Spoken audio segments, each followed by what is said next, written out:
les bienvenus. Que le nom du Seigneur soit béni. Alors, en attendant que nos frères et sœurs arrivent, eh bien, j'aimerais simplement lire un texte qui se trouve dans la première épître de Corinthiens au chapitre 13 et le verset 13. 1 Corinthiens 13, 13. Maintenant donc, ces trois choses demeurent, la foi, l'espérance et l'amour, mais la plus grande de ces choses, c'est l'amour. L'amour. Amen. Alors ce matin, le message qui sera apporté par notre frère Xavier va traiter de ce sujet, de l'amour, alors sur différents aspects, mais je pense que c'était important aussi que nous puissions retenir que donc la foi, c'est important pour notre vie sur la terre, l'espérance, parce que ça nous donne une perspective pour après notre mort, après notre départ, mais aussi eh bien l'amour. L'amour, c'est, je dirais, c'est la source même de Dieu. Il est amour. Il est complètement amour et il sera complètement amour même après la fin de cette terre, après notre mort, après qu'on soit retourné avec Jésus qui viendra nous chercher bientôt. Amen. Il revient nous chercher bientôt. Eh bien, cet amour, il va nous accueillir dans son amour. Il nous a créés dans son amour. Et il nous aime, il nous conduit chaque jour dans son amour, mais il va aussi eh bien, nous accueillir dans le ciel de gloire, dans son amour. Amen. Et ça, c'est formidable. Merci Seigneur pour ta parole. Merci Seigneur pour la foi que tu nous donnes. Seigneur Jésus, c'est pas toujours facile, Seigneur Jésus, de vivre dans la foi, Seigneur Jésus, parce que nous sommes devant, Seigneur, beaucoup d'obstacles dans nos vies, autour de nous. Mais Seigneur, tu nous encourages à rester dans la foi. Tu nous as donné une espérance que beaucoup n'ont pas, Seigneur Jésus, cette espérance de la vie éternelle, de, Seigneur Jésus, cette rencontre prochaine que nous ferons avec toi quand tu enverras ton Fils Jésus nous chercher. Et Seigneur, merci pour l'amour qui, elle, va demeurer, Seigneur Jésus.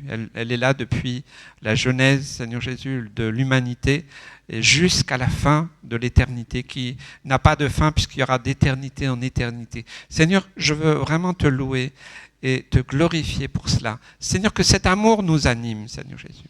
Et que nous puissions te louer et t'adorer ce matin, oui, parce que toi, tu nous as aimés le premier. Nous n'avons pas forcément cherché, Seigneur Jésus, qui tu étais, Seigneur Jésus, où tu étais. Nous étions chacun errants, Seigneur Jésus, dans nos propres voies. Mais ton amour nous a attirés. Louange à toi pour cet amour. Et que cet amour se déverse dans nos vies, dans nos cœurs, au nom de Jésus. Amen. Que le nom du Seigneur soit béni. Alléluia. Amen. Je sais pas si vous arrivez ce matin. Le Seigneur Jésus va nous bénir, va nous toucher. Et je crois qu'on va vivre des moments encore de bénédiction ce matin.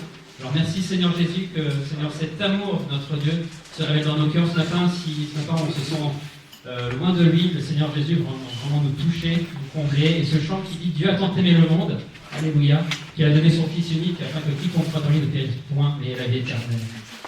Alléluia, on va prendre ce chant, on peut se lever. Merci Seigneur Jésus.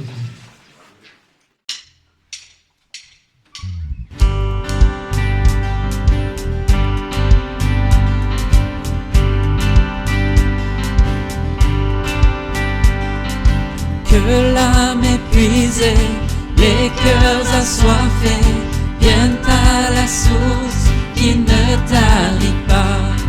Venez et goûtez, lui seul peut vous combler.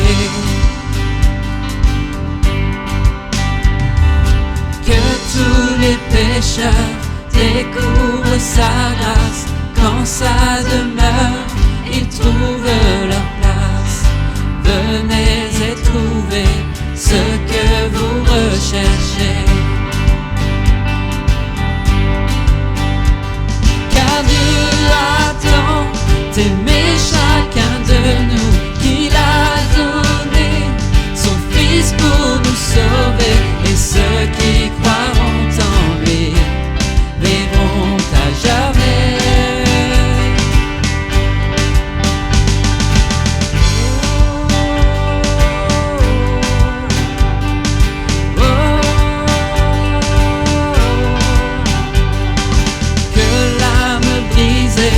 Les cœurs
toutes choses.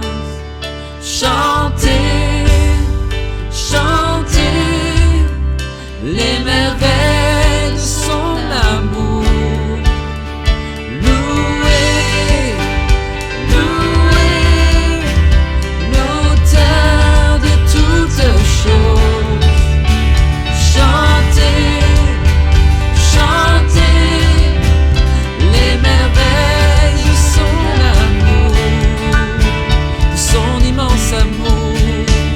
Car Dieu attend d'aimer chacun de nous, qu'il a donné son Fils pour nous sauver. Car Dieu attend d'aimer chacun de nous, qu'il a donné son Fils pour nous sauver. Et ceux qui croiront en lui vivront à jamais. Les forces du mal à jamais sont brisées. Mon âme enfin connaît la liberté. Oui, Dieu attend tant d'aimer le monde. Car Dieu attend d'aimer chacun de nous, qu'il a donné son Fils pour nous sauver. Et ceux qui croiront en lui vivront à jamais. Les forces du mal à jamais sont brisées. Mon âme enfin connaît la liberté. Oui, Dieu attend tant d'aimer le monde. Que l'âme brisée, les cœurs enchaînés laissent leur lien au pied de la croix. Oui, Dieu attend tant d'aimer le monde.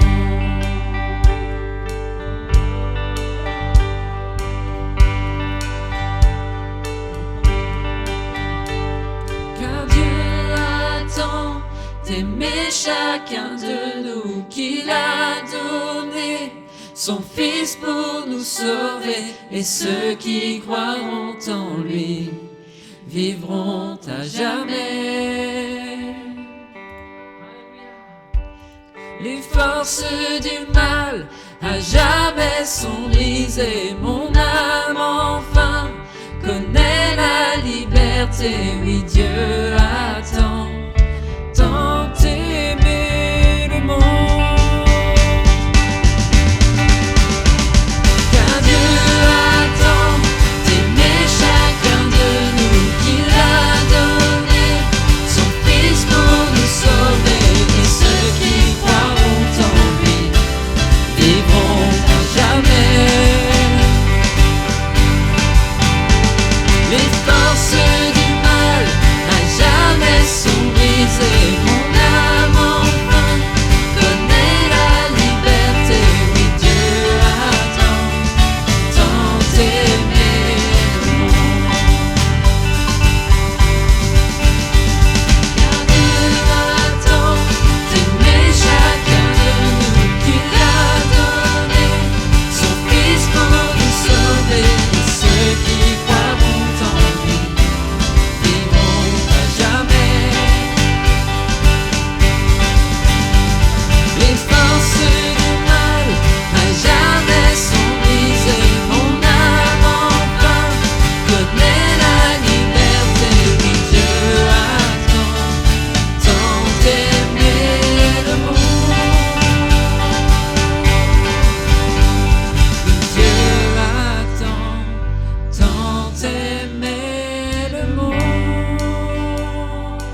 s'arrête, il y a transfert entre ciel et terre.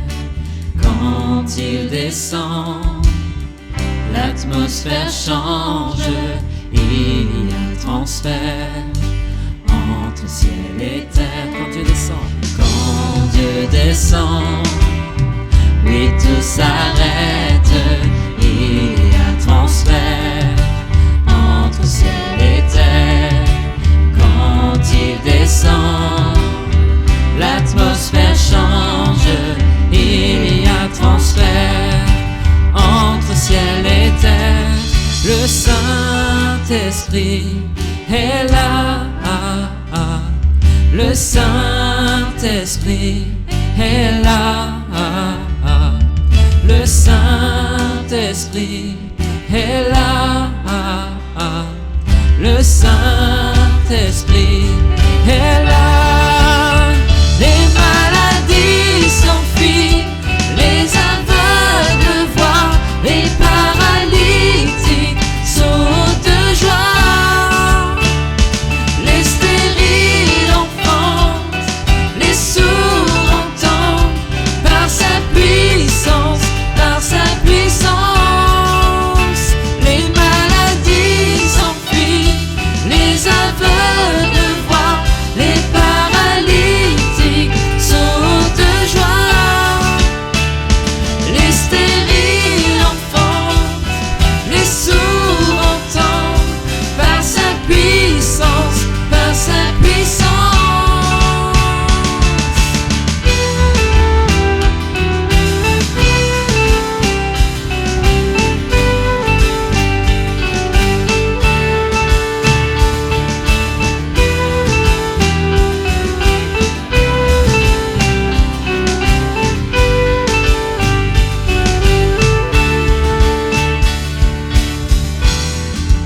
Par sa puissance, il transforme. Par sa puissance, il guérit. Par sa puissance, il renouvelle. Par sa puissance, il agit. Par sa puissance, il transforme. Par sa puissance, il guérit. Par sa puissance, il renouvelle. Par sa puissance, il agit. Les maladies s'enfuient, les aveugles voient, les paralytiques sautent de joie, les stériles enfantent, les sourds entendent, par sa puissance, par sa puissance.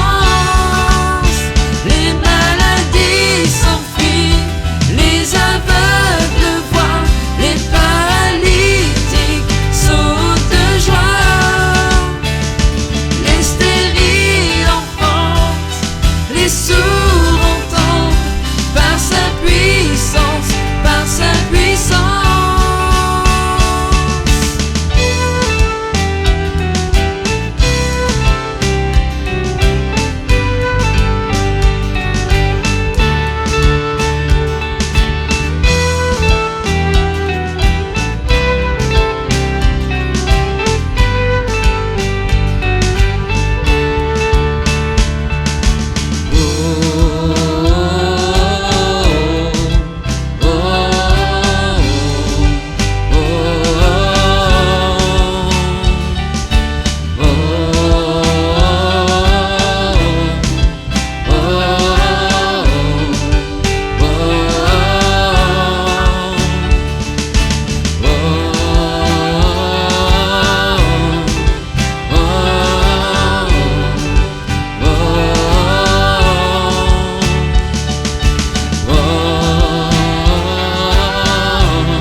transforme par sa puissance, il guérit. Par sa puissance, il renouvelle. Par sa puissance, il agit.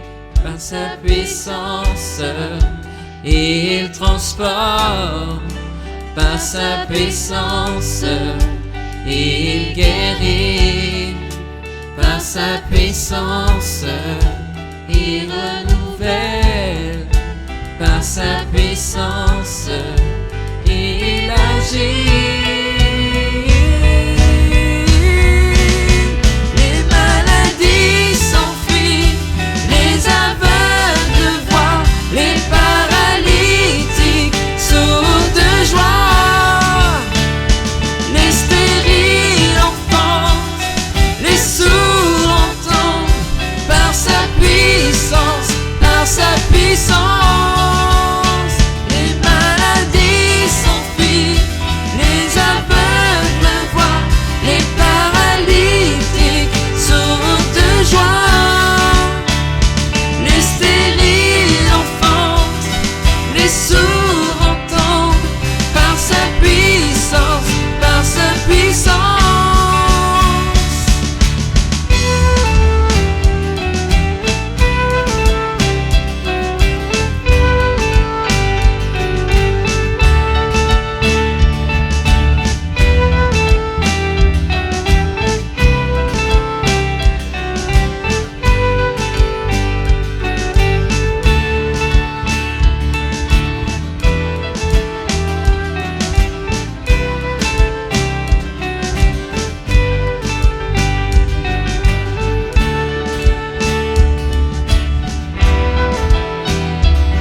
Par sa puissance, il transforme. Par sa puissance, il guérit. Par sa puissance, il renouvelle. Par sa puissance, il agit.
Oui, ta bonté demeure.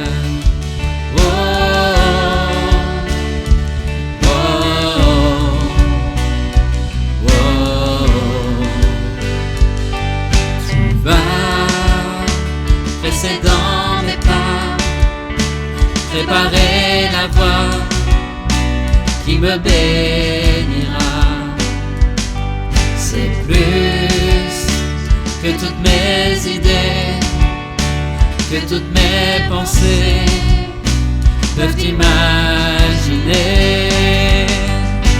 Tu es le même sur les sommets, tu es le même dans les vallées. Car oui, je crois que je verrai les bontés du Seigneur. Je reste confiant en toute saison, et ta bonté demeure. Car oui, je crois que je verrai les bontés du Seigneur. Je reste confiant en toute saison, oui, ta bonté demeure. Oh, oh, oh, oh, oh, oh, oh. Dieu de mon présent, Dieu de mon futur, tu écris l'histoire, tu nous tiens tous ensemble. Dieu de mon présent, Dieu de mon futur, tu écris l'histoire, tu nous tiens tous ensemble. Dieu de mon présent, Dieu de mon futur, tu écris l'histoire, tu nous tiens tous ensemble. Dieu de mon présent, Dieu de mon futur, tu écris l'histoire, tu nous tiens tous ensemble. Car oui, je crois que je verrai les bontés du Seigneur. Je reste confiant en toute saison, oui, ta bonté demeure. Oh, oh, oh, oh,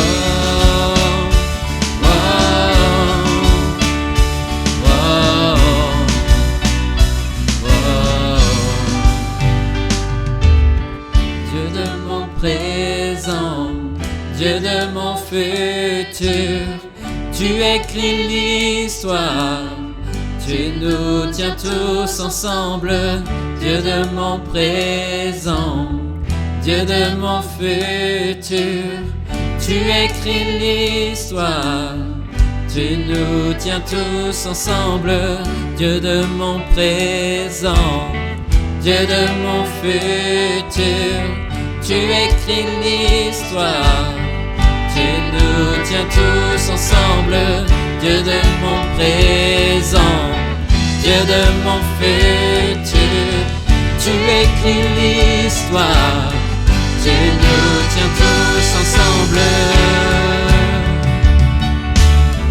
Tu nous tiens tous ensemble. Tu nous tiens tous ensemble.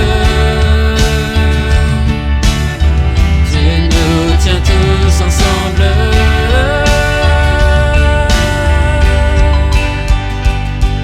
Car oui, je crois que je verrai les bontés du Seigneur.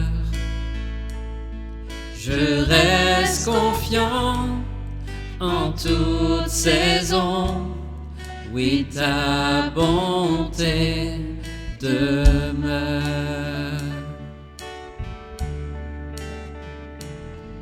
Oui, ta bonté demeure.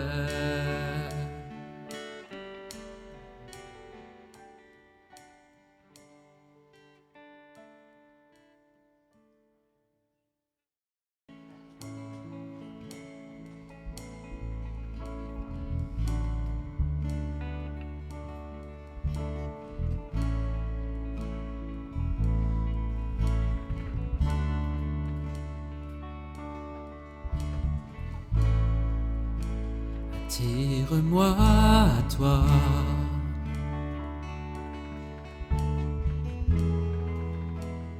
Ne me laisse pas. Je veux tout abandonner et restaurer notre amitié.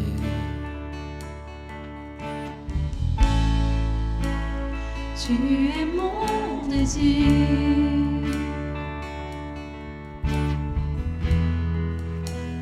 Je ne veux que toi.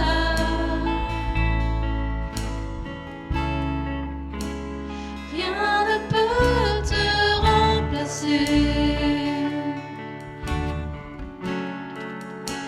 Dans tes bras je suis rassurée.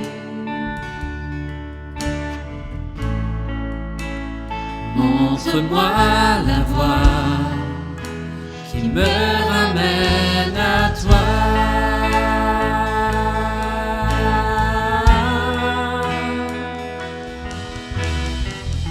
Tu es tout pour moi. Sans toi, je ne peux vivre. Tu es tout pour moi. Garde-moi près de toi.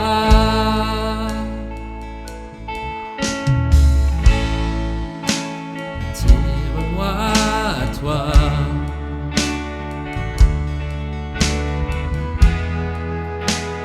Ne me laisse pas. Je veux tout abandonner et restaurer notre amitié. Tu es mon désir.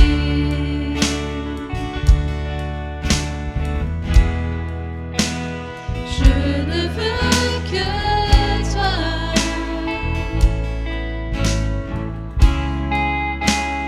Rien ne peut te remplacer. Dans tes bras je suis rassurée.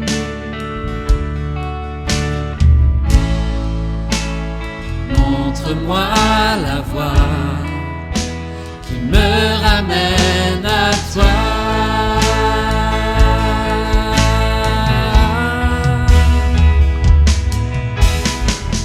Tu es tout pour moi. Sans toi, je ne peux vivre. Tu es tout pour moi. Garde-moi près de toi.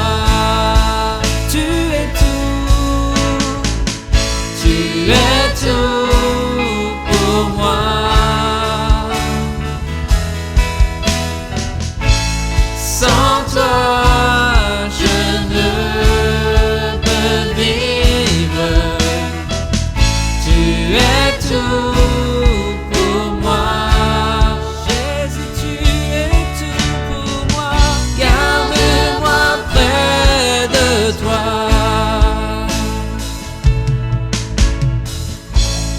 Tu es tout pour moi. Oh, oh. Sans toi, je ne peux vivre. Tu es tout pour moi. Garde-moi près de toi. Tu es tout pour moi. Sans toi, je ne peux tout pour moi. Garde-moi près de toi. Tu es tout pour moi. Tu es tout pour moi. Jésus, Jésus, sans toi je ne peux vivre. Tu es tout pour moi. Tu es mon Dieu. Garde-moi près de toi. Garde-moi. Garde-moi près de toi. Jésus, garde-moi. Garde-moi près de toi. Garde-moi.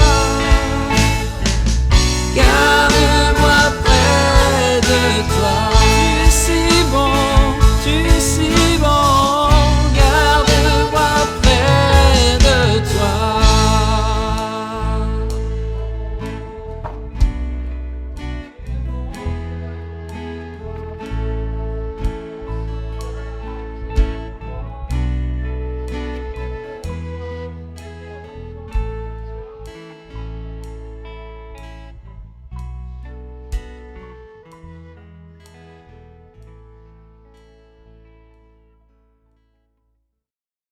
Amen.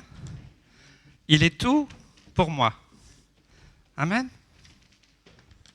Ça veut dire que il n'y a rien d'autre qui est tout pour moi.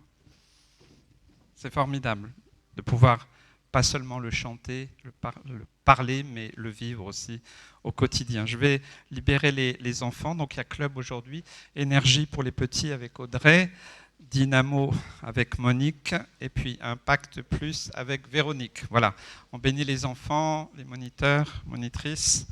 Voilà, que le Seigneur vous bénisse. Et je rappelle que ce n'est pas une garderie, que selon la législation, nous avons le droit de faire des cultes aussi pour les enfants. Donc nous sommes dans le respect des mesures gouvernementales. Ok. Mardi et jeudi soir, c'est le temps de prière, de prier et puis d'intercéder pour les sujets. Voilà, nous avons toutes les semaines, nous voyons Dieu agir. Voilà, et ça c'est formidable. Amen. Dieu répond à la prière. Oui, qu'est-ce qu'il le croit? Dieu répond à la prière. Amen. Et je partageais hier avec la sœur Violette Ruffo que, en fait, voilà. La prière, c'est quelque chose de moteur, d'important. Mais je crois que la louange, c'est encore plus important. Et de plus en plus, personnellement, en tout cas, je suis conduit à louer plus que prier. Alors, je pense que ça vient aussi des temps dans lesquels nous vivons, où nous sommes dans un monde instable, en difficulté. Et des fois, la prière, bien des fois, on cherche un peu nos mots, qu'est-ce qu'on pourrait partager, mais la louange, c'est vraiment l'expression de nos cœurs, c'est aussi une confiance que nous pouvons avoir dans notre Sauveur et Seigneur. Donc, je vous invite à louer le Seigneur. Vous avez plusieurs possibilités de le faire. Voilà, on a YouTube, on a pas mal d'outils aujourd'hui qui permettent de louer et d'adorer. Amen. Donc, le culte aujourd'hui sera retransmis donc sur YouTube. Et puis, voilà, vous avez aussi des outils d'évangélisation sur la table là-bas. Ils sont disponibles, c'est gratuit. Voilà, servez-vous. Puis aussi, vous avez, je rappelle, la bibliothèque de prêt, des livres, et puis aussi des anciens messages. Voilà, j'aimerais aussi qu'on puisse prier, parce que Dieu... est-ce que Dieu pourvoit à vos besoins? C'est aussi important de le remercier dans des temps difficiles où on entend... J'écoutais un économiste hier qui disait que, d'ailleurs pas seulement la France, mais le monde entier est en train de s'endetter avec des conséquences dans le futur assez imprévisibles. Hein, parce que quand on emprunte, il faut rembourser un jour. Hein.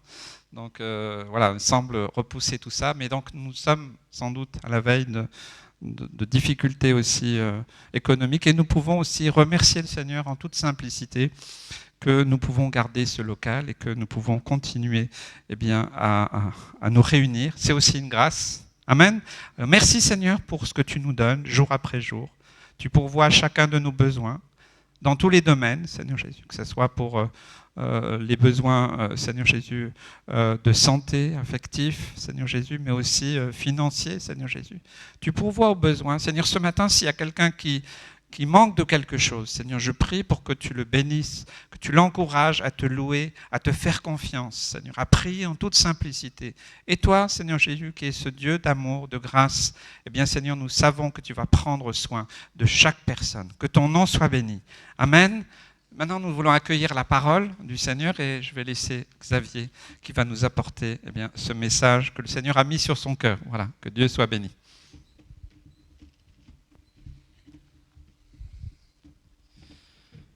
Merci Seigneur, encore pour ces moments, Seigneur Jésus, où ta parole, Seigneur Jésus, peut être apportée.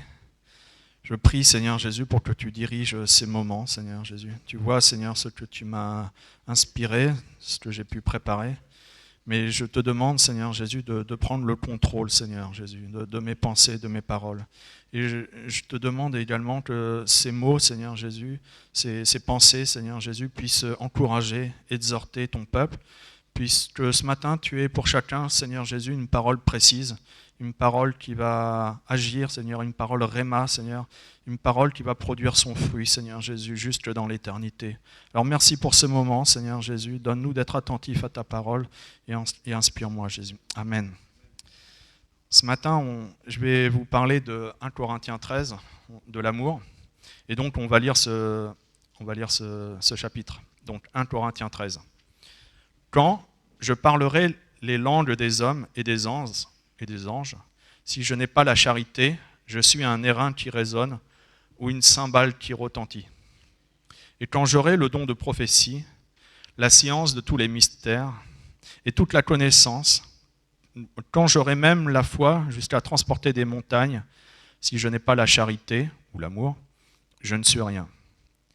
Et quand je distribuerai tous mes biens pour la nourriture des pauvres, quand je livrerai même mon corps pour être brûlé, si je n'ai pas la charité, cela ne sert à rien. La charité est patiente, elle est pleine de bonté. La charité n'est point envieuse, la charité ne se vante pas, elle ne s'enfle point d'orgueil. Elle ne fait rien de malhonnête, elle ne cherche pas son intérêt, elle ne s'irrite pas, elle ne soupçonne pas le mal. Elle ne se réjouit point de l'injustice, elle se réjouit de la vérité. Elle excuse tout, elle croit tout, elle espère tout, elle supporte tout. La charité ne périt pas. Les prophéties prendront fin, les langues cesseront, la connaissance disparaîtra, car nous connaissons en partie et nous prophétisons en partie. Mais quand ce qui est parfait sera venu, ce qui est partiel disparaîtra. Lorsque j'étais enfant, je parlais comme un enfant, je pensais comme un enfant, je raisonnais comme un enfant. Lorsque je suis devenu un homme, j'ai fait disparaître ce qui était de l'enfant. Aujourd'hui, nous voyons au moyen d'un miroir d'une manière obscure. Mais alors, nous verrons face à face. Aujourd'hui, je connais en partie, mais alors je connaîtrai comme j'ai été connu. Maintenant, donc, ces trois choses demeurent, la foi, l'espérance, la charité. Mais la plus grande de ces choses, c'est la charité. Amen. Un très très beau texte.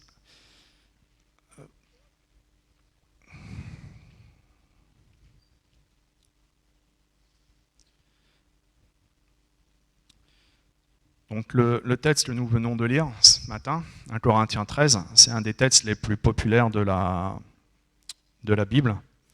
Je lisais même, en préparant cette étude, qu'il y a quelques années, on en avait parlé à la radio et ça avait conduit quelqu'un à chercher une Bible. Et du coup, en trouvant cette Bible, il a rencontré le Seigneur. Vous voyez, c'est vraiment un texte qui est puissant parce que même dans le monde, on en parle.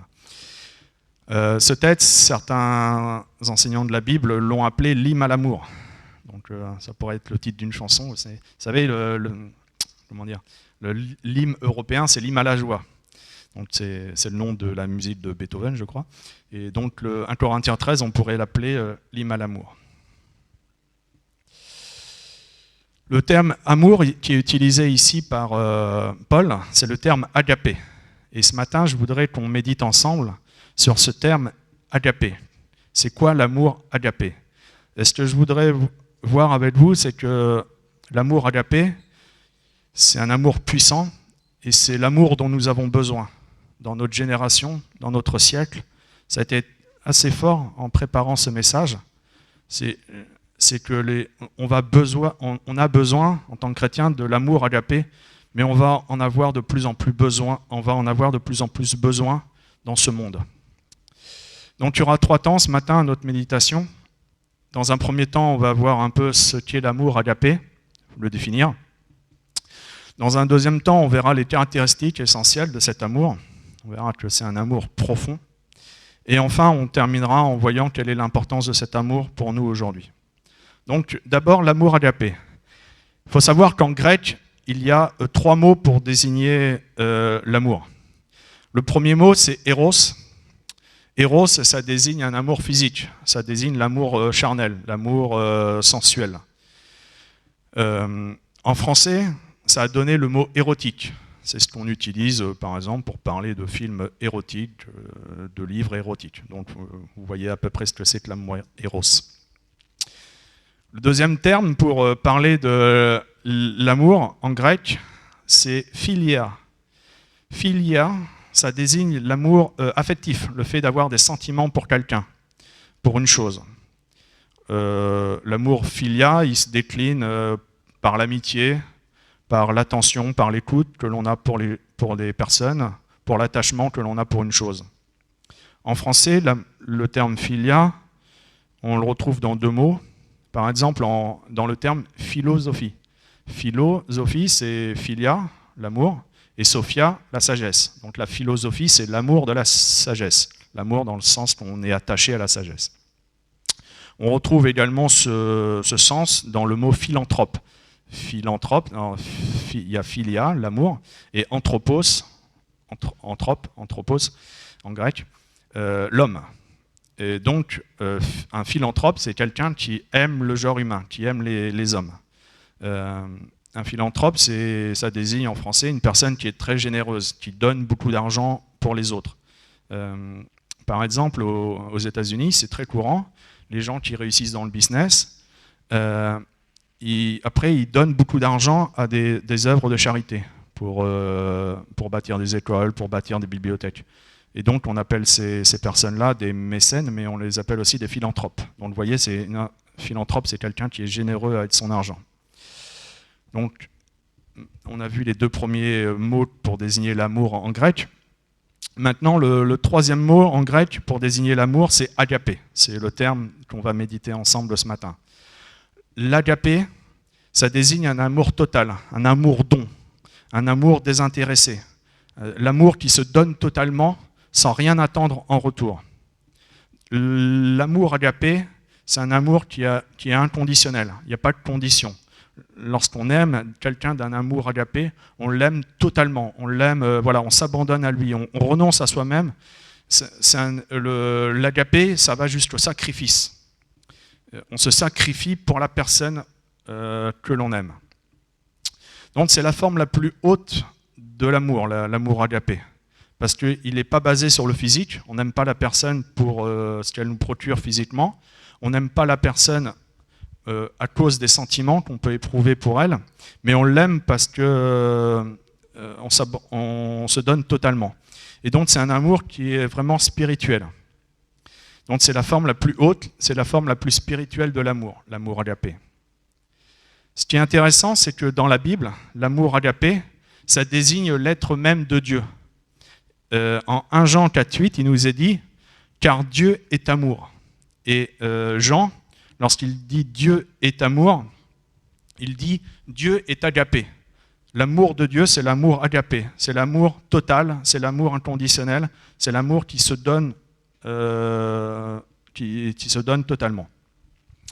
Pourquoi Jean dit que Dieu est amour? Parce que au plus profond de son être, Dieu, c'est une relation d'amour. Alors on va faire un peu de théologie, un peu rapide. En théologie, on dit que Dieu, c'est une trinité.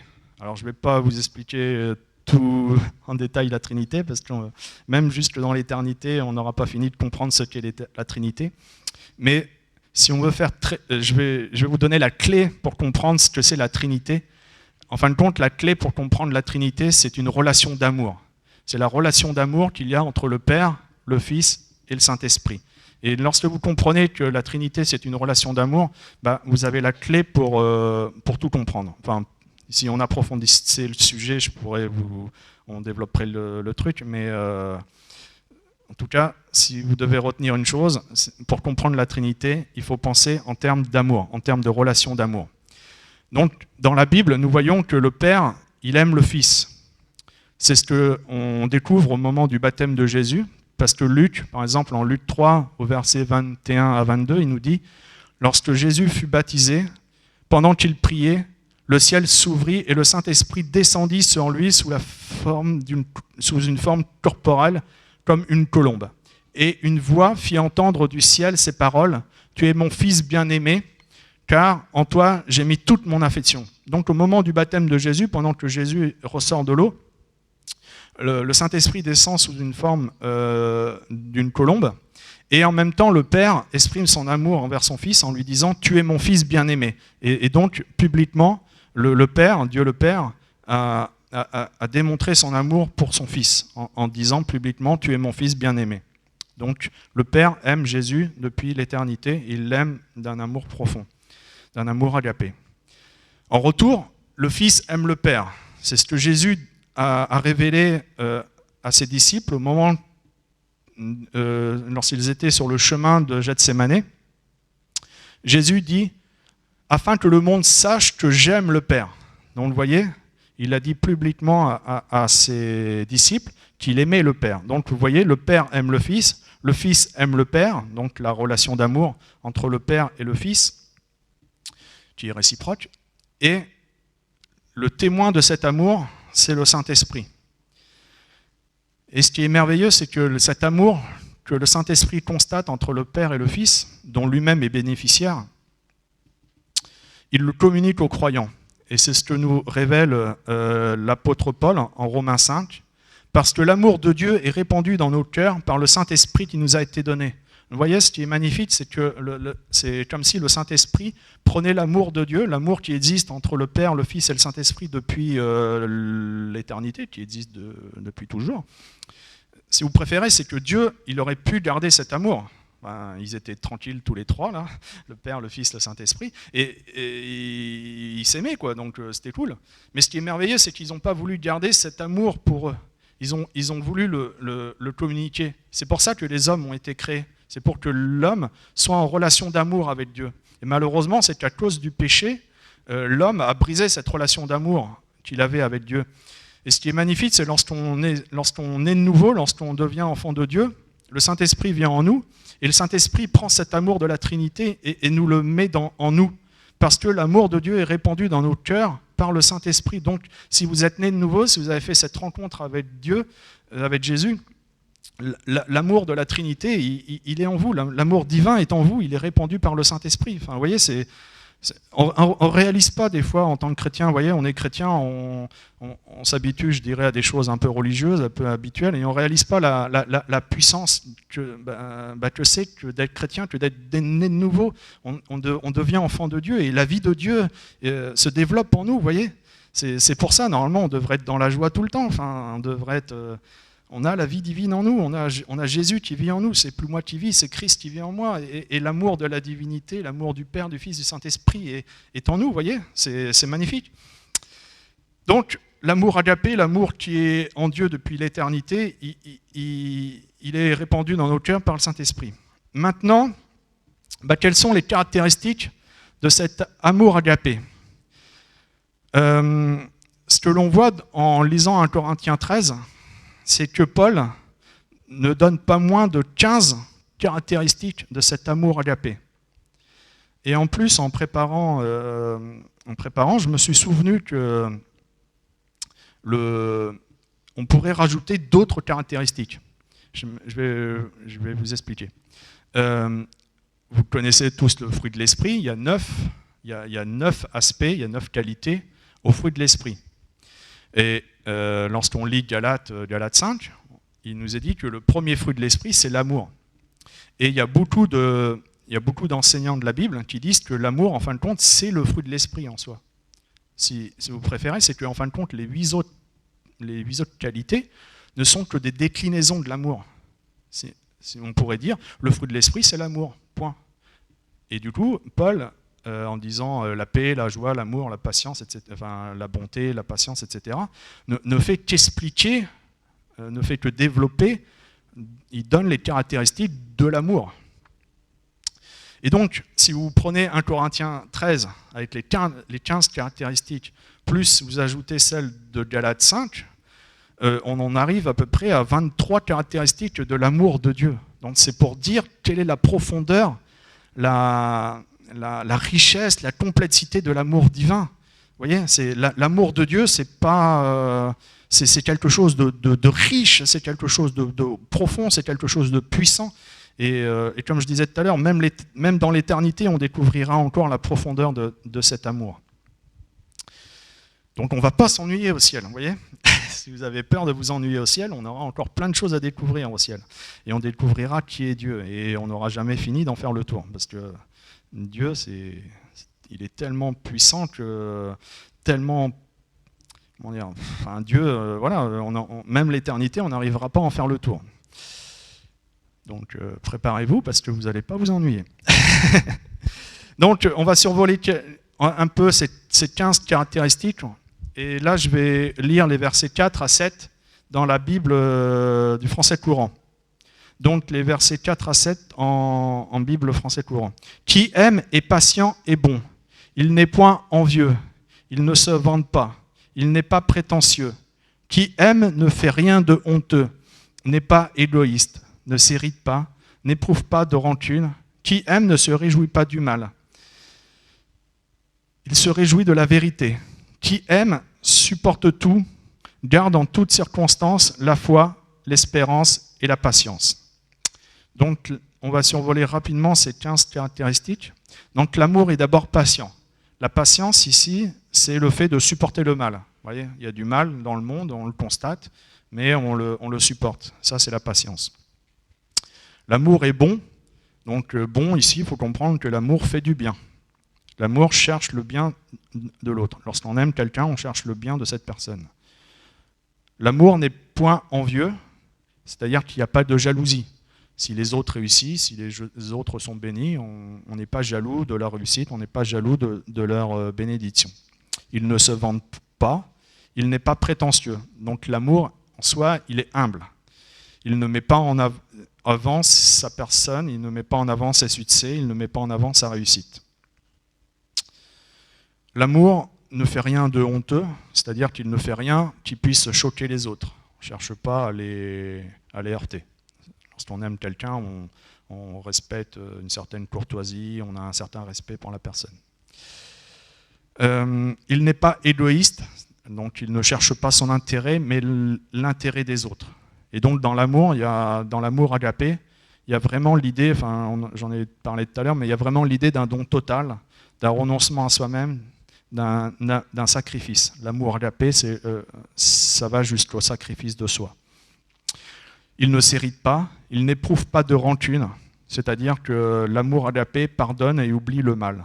Même si on lui fait du mal, il pardonne et il oublie.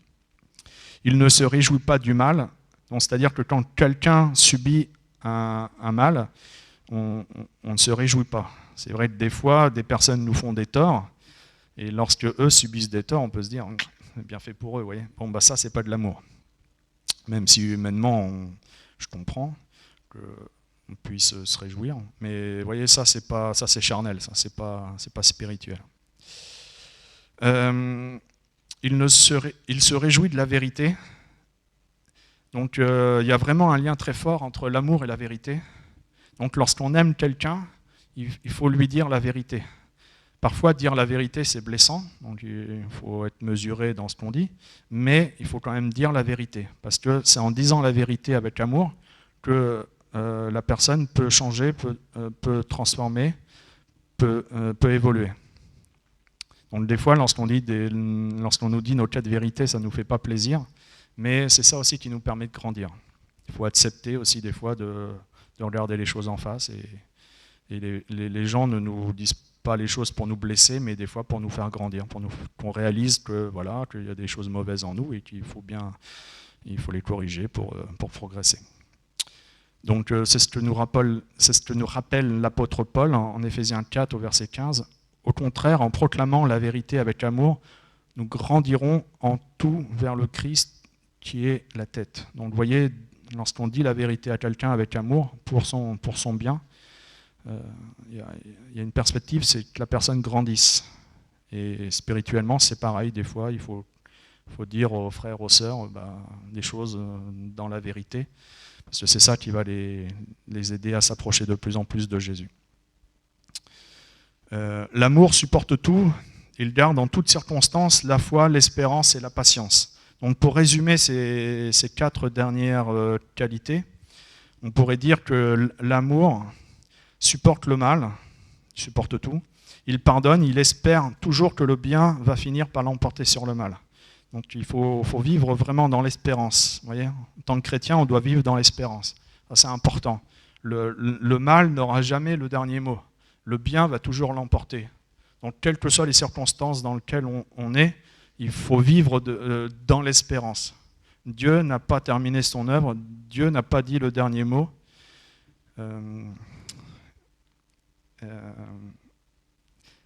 Il y avait un chant qu'on chantait chez les Africains, c'est « Dieu n'a pas mis un point, mais il a mis une virgule ».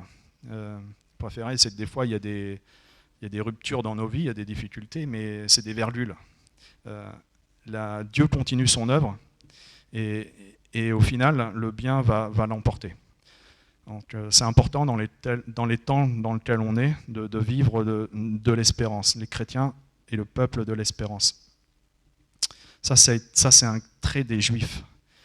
Pourquoi le peuple juif a survécu durant 2000 ans? C'est parce que c'est un peuple optimiste.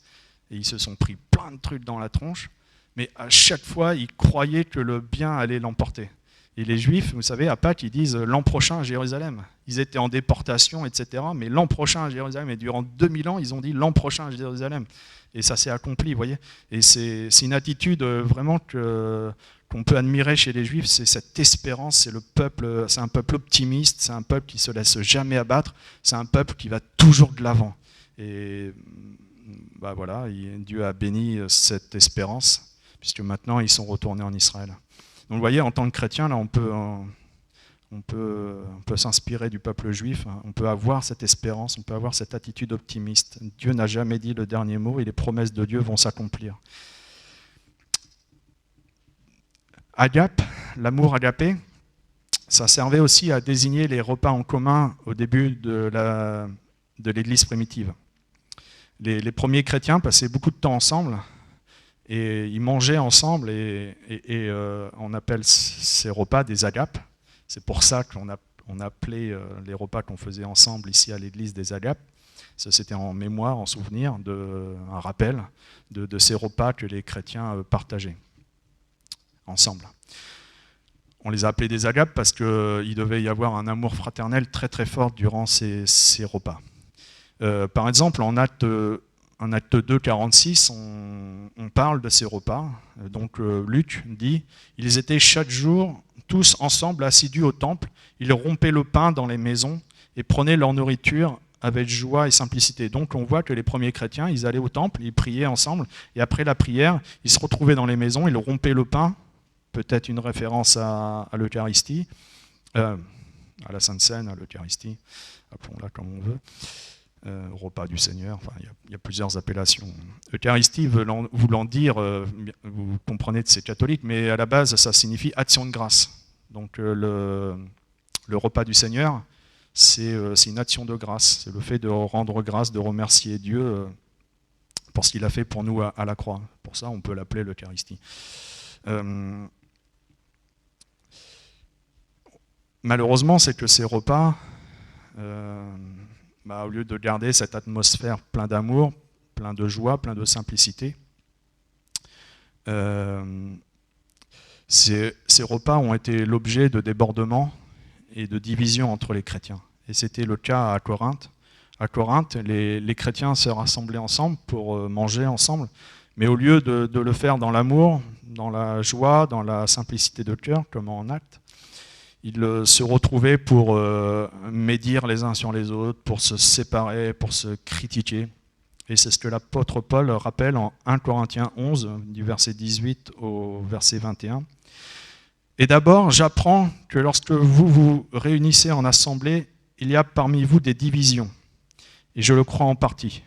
Là, je zappe le verset 19, je passe directement au verset 20.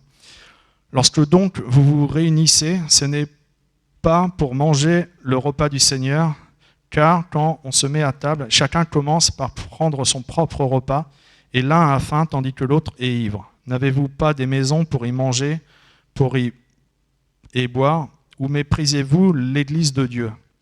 Faites-vous honte à tous ceux qui n'ont rien. Que vous dirai-je? Vous louerai-je? En cela, je vous loue point. Donc on voit que dans l'Église de Corinthe, les croyants se réunissaient pour manger ensemble, et ces repas étaient l'objet de divisions. Chacun mangeait dans son coin, celui qui n'avait rien, il ne mangeait pas, celui qui avait trop de vin, il s'enivrait. Enfin, vous voyez, il y avait tout genre de débordements. Et donc,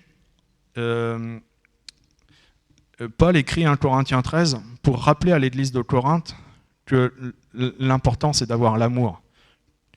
Il faut que l'église se réunisse pour avoir l'amour agapé. Et c'est en ayant cet amour agapé en son sein que l'église de Corinthe pourra retrouver une ferveur spirituelle et pourra retrouver un témoignage pour Dieu. Et donc on voit qu'il y avait un combat dans l'église de Corinthe, c'était un combat contre la division, contre la critique, contre la médisance, parce que tout ça, c'était pas l'amour. Et Paul écrit 1 Corinthiens, et notamment 1 Corinthiens 13, pour interpeller l'église de Corinthe et lui dire vous allez dans le mur. Et il faut retrouver cet amour, il faut retrouver l'agapé entre vous. Et c'est en retrouvant cet agapé que vous allez retrouver une communion avec le Seigneur et que vous allez pouvoir à nouveau marcher avec lui. Et donc ce combat, il existe, je crois, plus généralement dans toutes les églises chrétiennes. Dans toutes les églises chrétiennes, il faut combattre pour garder, pour conserver l'amour agapé. Donc voilà, il y a un combat.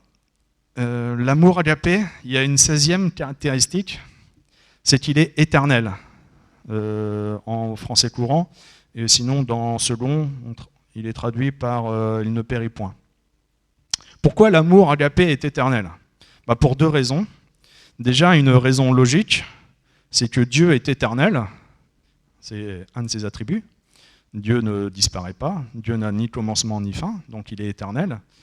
L'amour, c'est un autre attribut de Dieu, donc forcément, les attributs de Dieu se mélangeant, donc l'amour est éternel, l'amour ne peut pas périr, Dieu ne peut pas disparaître. Dieu étant amour, Dieu étant éternel, donc l'amour est éternel. Voilà, ça c'est la raison logique. Alors je ne sais pas si c'est très, très logique mon truc, mais il me semble.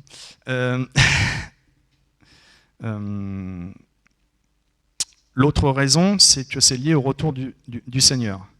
Ce qui est intéressant dans 1 Corinthiens 13, c'est qu'on voit que les choses les plus spirituelles cesseront.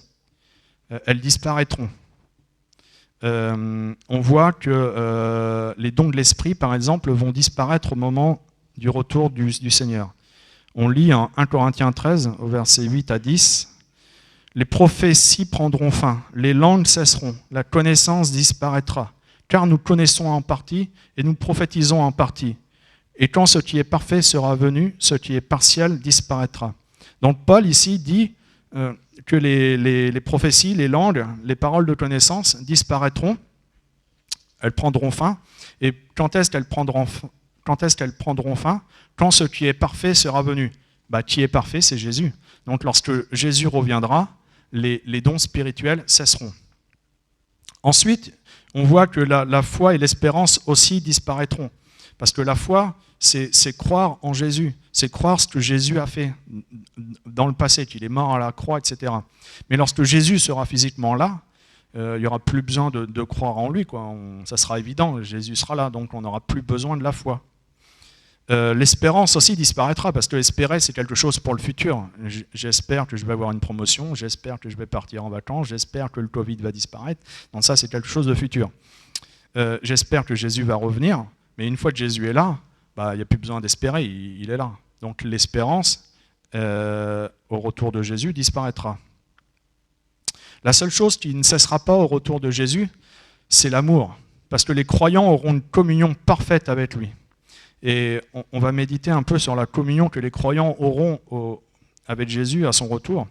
Paul dit au verset 12, « Je connaîtrai comme j'ai été connu ». Alors, il faut un peu tordre le truc, mais vous allez voir, c'est profond. « Je connaîtrai comme j'ai été connu ». Alors, comme j'ai été connu, ça fait référence à la connaissance que Jésus a de nous. Comme j'ai été connu. Alors, qui c'est qui me connaît, comme j'ai été connu? Celui qui me connaît, c'est Jésus. Jésus, il connaît tout de moi. Il connaît ma vie, il connaît mes expériences, mais il connaît également ce que je pense, il connaît mes désirs, il connaît mes pensées les plus intérieures. Donc Jésus, on est totalement transparent pour Jésus. Donc comme j'ai été connu par Jésus. Et Paul dit, je connaîtrai quoi? Je connaîtrai Jésus comme j'ai été connu. Alors, je ne sais pas si vous commencez un peu à comprendre la profondeur du truc. C'est-à-dire que je connaîtrai Jésus comme j'ai été connu. Jésus me connaît totalement. Au moment du retour de Jésus, je connaîtrai Jésus totalement. Vous voyez? La même connaissance que Jésus a de moi, j'aurai la même connaissance de Jésus. C'est-à-dire que je connaîtrai tout de Jésus. Je connaîtrai tout ce qu'il a fait, je connaîtrai ses pensées, je connaîtrai ses désirs. On sera transparents l'un l'autre. Enfin, je ne sais pas si vous mesurez le degré, mais le jour où j'ai eu cette révélation, je me suis dit, waouh, je connaîtrai Jésus, quoi. Vous voyez, c'est pas simplement le voir face à face, quoi. C'est rien de ça, c'est déjà merveilleux, quoi. Mais en quoi on connaîtra tout de Jésus. Donc on sera dans une communion parfaite avec Jésus, on sera dans une communion d'amour, on sera dans une communion agapée avec lui. Et c'est pour ça que l'amour agapé ne cessera pas. Vous voyez, pour l'éternité, nous serons dans cette communion parfaite avec Jésus. Et donc, Jésus étant éternel, étant Dieu, cet amour, cette relation, cette communion que nous avons avec Jésus sera éternelle. Donc, avant de terminer, je voudrais revenir sur le message que Paul adressait à l'église de Corinthe. Et on a vu que Paul écrivait un Corinthiens 13 pour rappeler à l'église de Corinthe la nécessité de l'amour agapé. Et nous avons vu que ce message, il s'adresse à toutes les églises locales, parce que toutes les églises locales doivent conserver l'amour agapé. Mais je crois qu'il y a vraiment un message pour nous, aujourd'hui.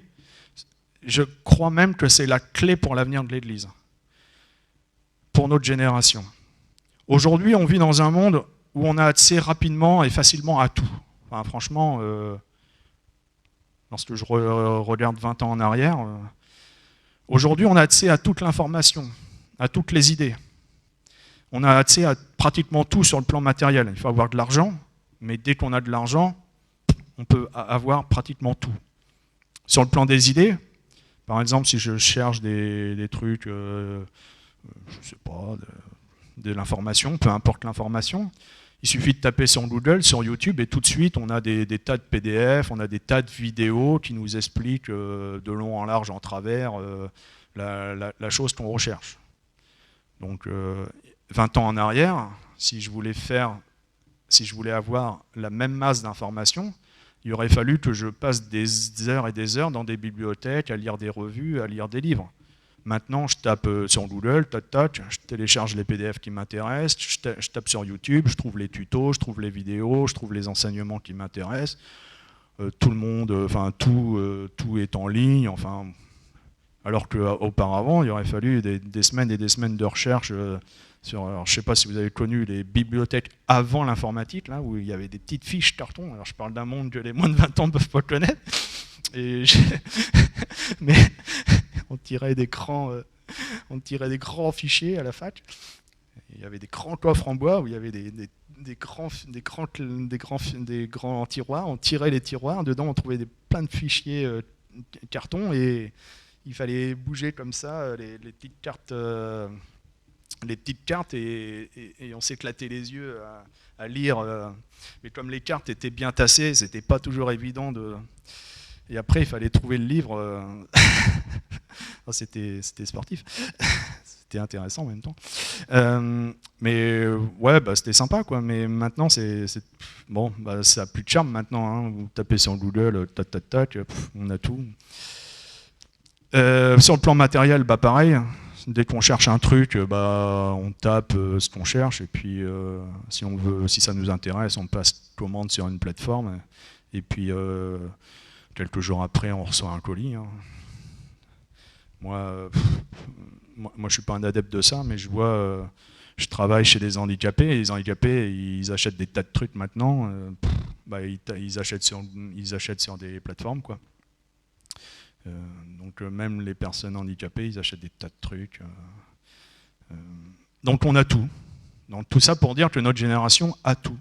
Ben, je vois pas, il n'y a plus de blocage matériel, il y a plus de... On a accès à tout. Et donc, dans un monde où les hommes ont accès à toutes les idées, à toutes les philosophies, toutes les pensées, à tout sur le plan matériel, bah, si l'Église, elle cherche, si vous préférez, l'avenir de l'Église, on ne peut pas, comment dire, l'Église ne peut pas espérer continuer à exister dans le monde si sa seule pensée, c'est de copier le monde. Vous voyez, c'était un peu le problème il y a ces dernières années. On a couru pas mal après le monde. Alors je ne parle pas forcément du monde dans tout ce qu'il a de mauvais. Ici, je parle du monde, on va dire la société, quoi, qui nous entoure. Je ne suis pas en train de juger. C'est pas un message, comment dire. Ici, je n'utilise pas le monde dans le sens qu'on l'utilise souvent dans nos milieux. Ici, je parle de la société, quoi. Et c'est vrai que ces dernières années, l'Église, bah, on a copié un peu tout ce qu'ils faisaient dans la société, quoi. On a transformé un peu nos églises en salles de spectacle. On a la louange, ça s'est rapproché de ce qui se fait dans la société. Encore une fois, c'est pas mauvais. Hein. Je dis pas que c'était mauvais. Il y avait pas mal d'enseignements sur comment réussir son couple, comment réussir... Voilà, ce genre de choses, ce genre d'enseignement. C'était pas mauvais, hein. Encore une fois, c'est pas un jugement, c'est juste un constat qu'on a copié un peu ce qui se faisait dans le monde. Mais simplement, si vous réfléchissez maintenant, si vous organisez un séminaire comment réussir son couple, et si vous espérez que ça va attirer les incroyants, sur YouTube, je mets comment réussir son couple et j'ai des heures et des heures d'enseignement. Hein. Donc, c'est pas en faisant des choses de développement personnel, de management, de leadership, tout ça on le trouve sur YouTube. Hein. Donc vous voyez, c'est pas en cherchant à faire ce qui existe dans le monde que l'Église va pouvoir continuer d'exister. L'Église, pour exister dans notre génération, elle va devoir revenir à quelque chose de plus authentique, quelque chose de plus vrai, quelque chose de plus profond.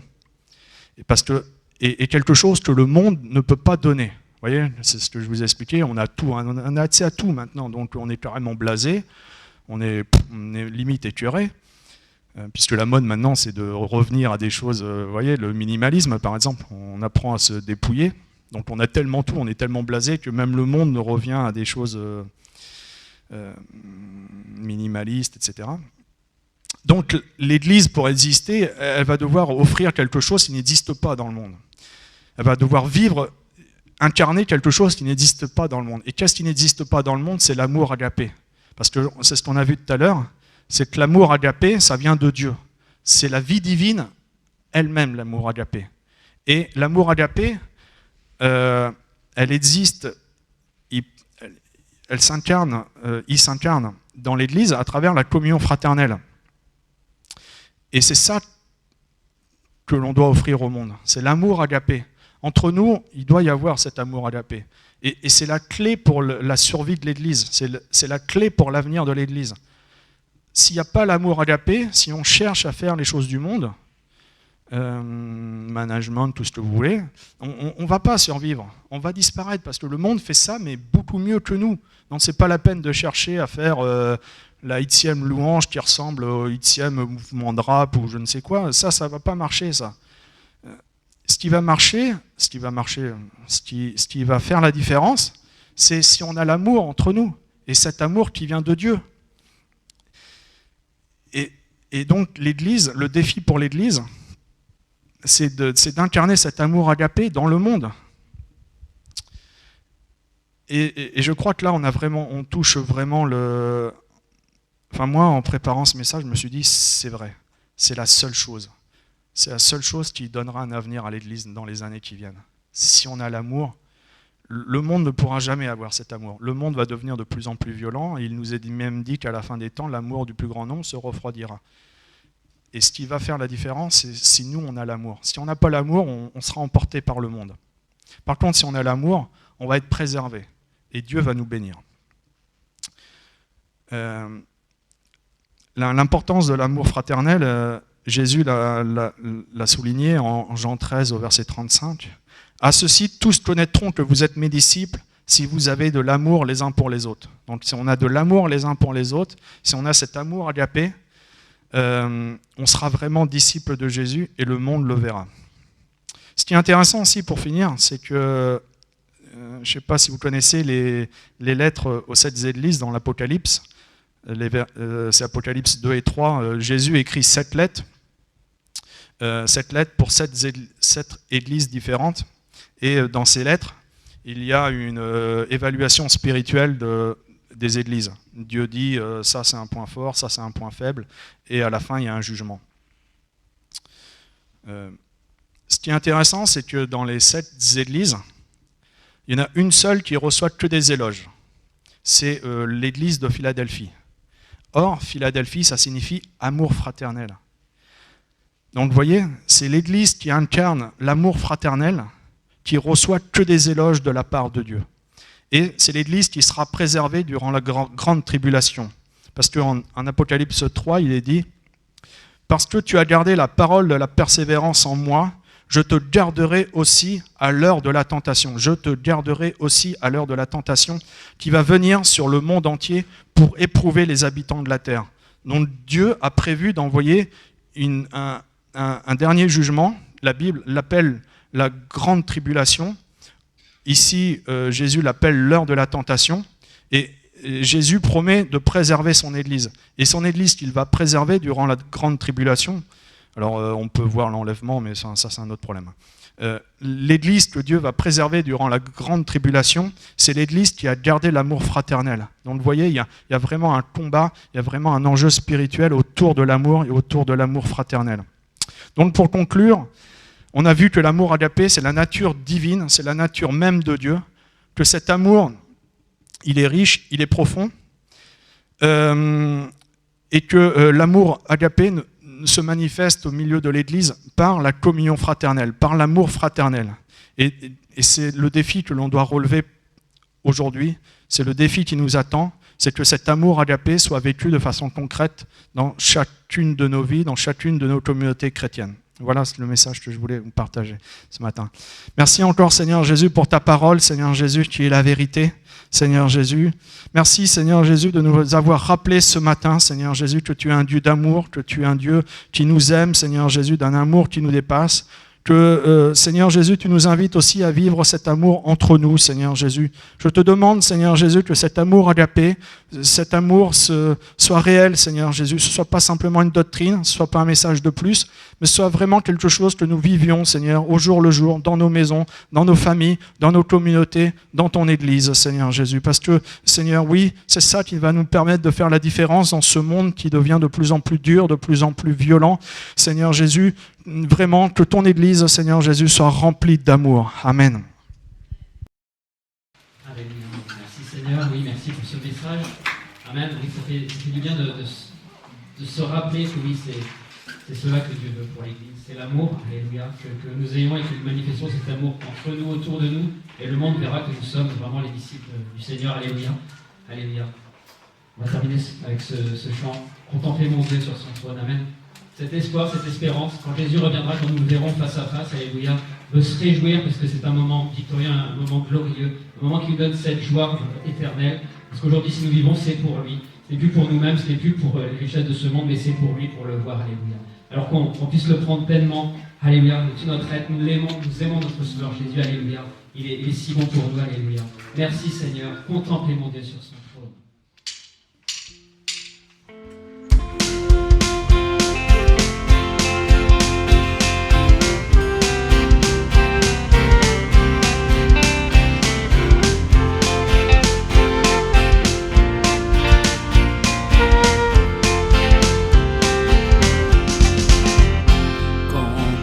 Contempler mon Dieu sur son trône, vivre avec Jésus dans le ciel, jeter à ses pieds ma couronne, c'est là le bonheur éternel. Contempler mon Dieu sur son trône, vivre avec Jésus dans le ciel, jeter à ses pieds ma couronne, c'est là le bonheur éternel. Dans le ciel, dans le ciel, vivre avec Jésus dans le ciel, dans le ciel, dans le ciel, c'est là le bonheur éternel. Unir ma voix au chant des anges, bénir, louer Emmanuel, chanter à jamais ses louanges, c'est là le bonheur éternel. Dans le ciel, dans le ciel, vivre avec Jésus dans le ciel, dans le ciel, dans le ciel, c'est là le bonheur éternel. Dans le ciel, dans le ciel, vivre avec Jésus dans le ciel, dans le ciel, dans le ciel, c'est là le bonheur éternel. Contempler mon Dieu sur son trône, vivre avec Jésus dans le ciel, jeter à ses pieds ma couronne, c'est là le bonheur éternel. Dans le ciel, dans le ciel, vivre avec Jésus dans le ciel, dans le ciel, dans le ciel, c'est là le bonheur éternel. Dans le ciel, dans le ciel, vivre avec Jésus dans le ciel, dans le ciel, dans le ciel, c'est là le bonheur éternel. Dans le ciel, dans le ciel, vivre avec Jésus dans le ciel, dans le ciel, dans le ciel, c'est là le bonheur éternel.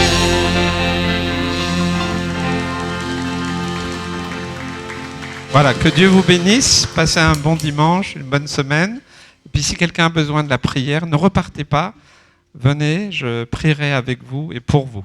Que Dieu vous bénisse, vous et vos familles.